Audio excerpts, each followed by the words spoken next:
Olá! Hoje a gente vai fazer uma viagem para dentro da mente de um homem que comete um assassinato.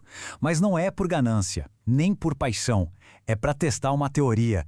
Vamos mergulhar fundo na obra monumental de Fyodor Dostoiévski, Crime e Castigo, para entender a anatomia de uma alma em pleno conflito. Essa é a pergunta que assombra o nosso protagonista. É o que move toda a narrativa. E vamos combinar, é uma questão perigosa, né? É a semente de uma ideia que, uma vez plantada, pode crescer e se transformar num verdadeiro monstro. Bem, esse é o mundo de Rodion Raskolnikov. O próprio romance descreve o quartinho dele como uma pocilga, quase uma gaiola. É um espaço sufocante que, na verdade, reflete perfeitamente o estado da mente dele, aprisionada, desesperada e procurando uma saída a qualquer custo. E aqui está a saída que ele mesmo cria. Raskolnikov, na cabeça dele, divide o mundo em dois tipos de pessoas. Os ordinários, a grande massa, que devem obedecer às leis, e os extraordinários, tipo um Napoleão, que teriam o direito de passar por cima dessas leis, até mesmo de derramar sangue se for para um bem maior. O problema? Ele se convence de que pertence a este segundo grupo. E o mais curioso é que essas palavras nem são do Raskolnikov. Ele escuta isso numa taverna, de outro estudante. É como se o universo estivesse confirmando os pensamentos mais sombrios dele, sabe? Transformando uma teoria abstrata num plano terrivelmente concreto. Então, o ponto crucial é este. O assassinato da velha agiota não é um crime passional. Não. É um experimento. Raskolnikov precisa provar para si mesmo que ele é, de fato, um homem extraordinário, capaz de agir acima da moralidade comum. A velha, para ele, ela é só um piolho, um obstáculo a ser removido. Só que, na hora H, a teoria intelectual bate de frente com a realidade visceral do corpo humano. Ele treme, sente náusea, a humanidade dele se recusa a ser silenciada pela sua arrogância, e essa é a primeira rachadura na armadura filosófica dele. Pronto, o ato está consumado. Mas em vez da liberdade e da sensação de poder que ele esperava, o que vem a seguir é uma descida imediata a um inferno psicológico. A verdadeira punição começa no instante em que o machado cai. O colapso do Raskolnikov é total e imediato. Ele não consegue comer, não consegue pensar direito, o corpo e a mente o traem. A paranoia toma conta de um jeito que qualquer menção à polícia ou ao crime já o leva ao pânico, como quando ele desmaia na delegacia. Ele queria ser Napoleão, mas se tornou um homem doente e apavorado. E aqui está a grande sacada de Dostoiévski. O castigo não é algo que vem de fora, imposto por um juiz. É uma força interna, um tribunal que se instala na própria consciência do criminoso. Raskolnikov se tornou seu próprio carcereiro, seu próprio juiz e seu próprio carrasco.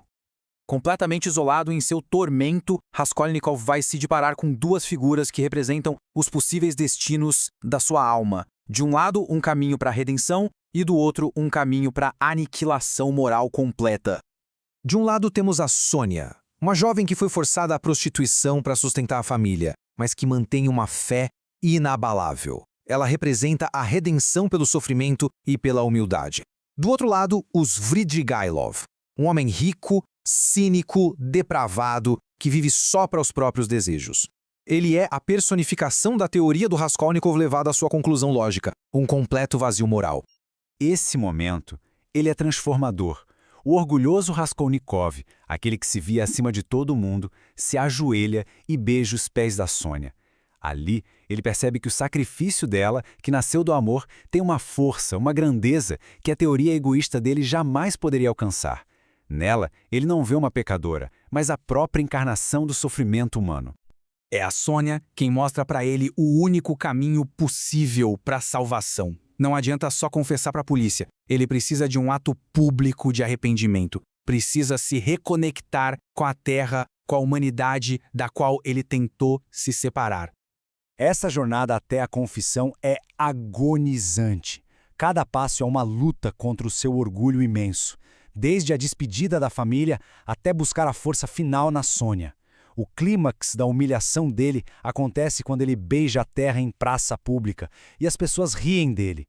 Mas isso não é um ato de derrota, é uma escolha consciente de se render para finalmente se reconectar com a humanidade.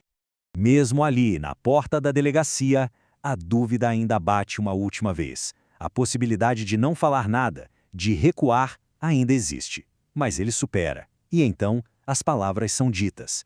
A verdade, simples e brutal, finalmente o liberta do peso da sua teoria. A confissão está feita. A sentença legal, 7 anos. 7 anos de trabalhos forçados na Sibéria. Uma pena até que branda pelo crime que ele cometeu, né? Mas a verdade é que a verdadeira punição, o trabalho forçado mais exaustivo, já tinha acontecido dentro da mente dele. E aqui vem a ironia final. Nem mesmo na prisão ele encontra o seu lugar. Os outros assassinos, que mataram por motivos humanos, como raiva ou ganância, olham para ele como um estranho. O crime intelectual dele, nascido da arrogância, o isola até mesmo da comunidade dos criminosos. Mas a história não termina em desespero.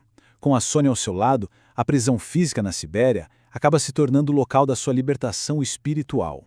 O sofrimento deixa de ser um tormento e se transforma num caminho para uma nova vida, uma nova felicidade que ele nunca tinha conhecido. E essa é a pergunta que Dostoiévski deixa pra gente no final. A obra sugere que a vida de verdade só começa depois que a gente enfrenta a nossa própria escuridão e escolhe o caminho difícil da humildade e do amor. O castigo, no fim das contas, não foi a sentença, foi a porta de entrada para a vida.